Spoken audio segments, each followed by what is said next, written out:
Hi there, welcome to Tokyo Toy Bonsai. I'm your host, the Tokyo Toy Bath, and today I'm going to be giving my full spoiler review of Godzilla -1. If this is your first time tuning into my channel, I'm a farm boy that grew up in Kentucky on a horse farm, moved to Tokyo when I was 20, and have been living here ever since. And I spend most of my time buying this shit. Wow. I'm a lifelong Godzilla fan, and it's been a dream to be here in Japan for the opening of multiple Japanese Godzilla films. I had just missed the theatrical release of Godzilla Final Wars when I moved here, so it wasn't until Shin Godzilla in 2016 that I was actually able to see a Godzilla movie in theaters here, although I'm sure I missed some screenings of some classic ones that I wasn't aware of. Technically, I did see the Godzilla animated Netflix trilogy, at least the first one, in theaters here. Yeah, they released that theatrically here too. Why? But yeah, I'm a big fan of Godzilla and kaiju in general, especially Gamera. I've got Gamera tattooed on my arm there. But yeah, I was. You want him to do you so much you could do anything? But yeah, I've been very, very excited for the release of Godzilla -1. As I was a huge fan of Shin Godzilla, this is something I've been waiting for a number of years now, and it's been kind of weird because after Shin Godzilla we kind of got nothing, and then all of a sudden we got like Shin Ultraman, Shin Kamen Rider, Godzilla vs. Kong, Godzilla -1, all kinds of fucking subscription and TV shows and shit dealing with Godzillas and the kaiju stuff, and Kamen Rider's coming out on Blu-ray, and Ultraman's coming out on Blu-ray, Godzilla's getting Criterion releases, and all kinds of shit's happened since then. Yeah, it's a wild time to be a tokusatsu and kaiju fan, right? So Godzilla -1 was directed by Takashi Yamazaki, who I am familiar with. I actually bought the DVD of one of his early films, The Returner, which was kind of like a Matrix ripoff with time travel, I think, from what I remember. I don't really remember, but it was kind of cool.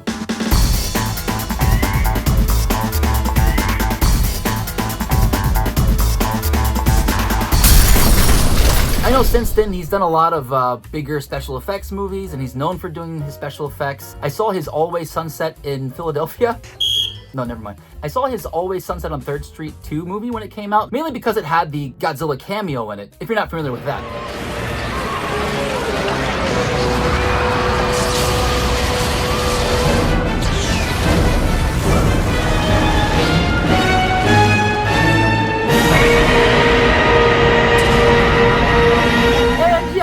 Cool to see like the Showa era. I'm a big fan of the Showa era, which is the era of Japan that led up until like 1989. It's the era where all of your classic samurai movies and all of your classic Godzilla movies and all of your city pop and all that stuff comes from.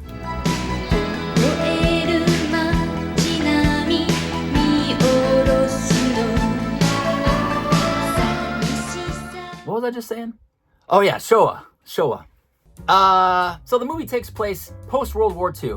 Was that the reason I was going to talk about Showa? Oh, now I remember. But yeah, seeing Yamazaki's version of Showa Japan was really cool to see. And I always love visiting parts of Japan that still have that vibe. That old, like, 1950s to 1980s vibe is so cool. But admittedly, I really haven't watched much else of his work. So, Godzilla -1 takes place at the end of World War II, where Japan is basically just broken and all that stuff. You probably know the score. If you're watching this video, you know what the I'm talking about already. I don't need to say it again, right? I actually recorded a spoiler-free reaction with my son on the opening day of the movie, and we filmed at the movie theater. We filmed all the different stuff you could buy, like the theater-exclusive merch. And I did promise I'd talk more about this theatrical release exclusive Godzilla -1 figure. Here he is compared to the standard version. Look at him in all his glittery glory! God, it's getting late. If you haven't checked that out, check it out. It's only like a 4-minute video. I didn't want to make a full spoiler review that same weekend because I wanted to go see the movie one more time and fully digest it. Although I've lived in Japan for over 15 years now, almost 20 years, Jesus Christ. My Japanese is not perfect. I honestly don't use Japanese much in my daily work routine. I have to speak English at work. What am I talking about? That being said, my wife and kids are Japanese, and I've been here for almost 20 years, so obviously I do speak a bit of Japanese. My listening is far better than my replies, so that comes in handy when I go to see movies. With Shin Godzilla, it was really difficult because the dialogue was so fast-paced, political, and scientific.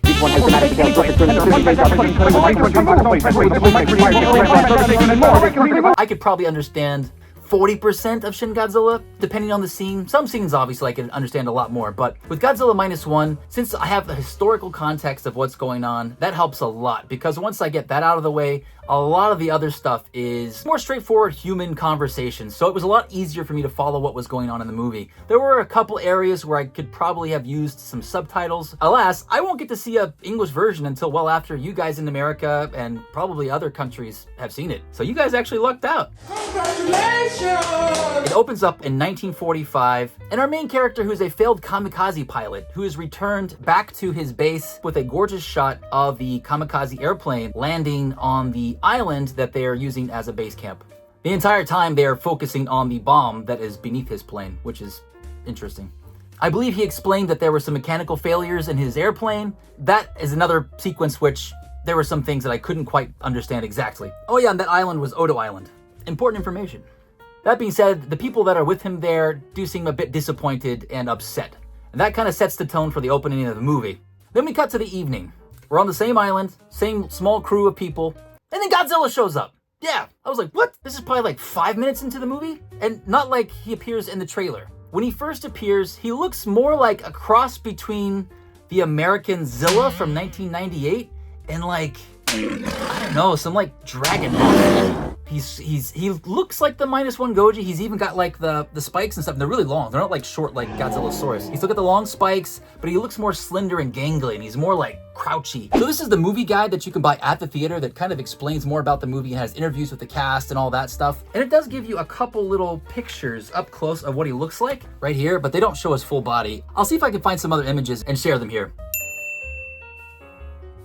But yeah, once he shows up, everyone freaks out, goes and hides in a ditch, and the guy that seems like he's in charge tells our main character to go hop in his airplane and fire at Godzilla, who's actually named at this point by one of the other characters. And that's another bit of dialogue that I couldn't quite get the nuance of exactly how he knew the name or where he got the name from, but I'm assuming it's some kind of legend or something like that, as it usually is. He's about half the size that he is in the trailers when we first see Godzilla. That's an important point I forgot to mention. So our hero makes his way to his airplane, climbs in, undetected by Godzilla, and the other Japanese military guys that are standing by in the ditch have their guns aimed at Godzilla, waiting for the guy in the airplane to attack it. However, one guy gets scared and trigger happy and fires at Godzilla, and then all hell really breaks loose as Godzilla basically just begins to tear this poor platoon apart. Yes, Godzilla is already pissed, he's already angry, and he's already bloodthirsty. Now, he doesn't eat the people. No. He just chomps on them, crushing them to death, and throws them through the air. And then the rest of them he smashes with his tail. Anyway, they're all dead.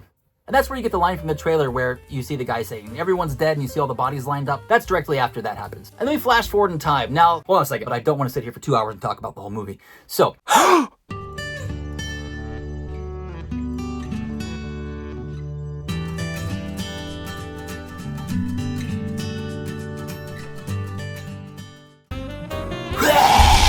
it's almost like a scene from Dragon Ball Z. Oh hey, look at that.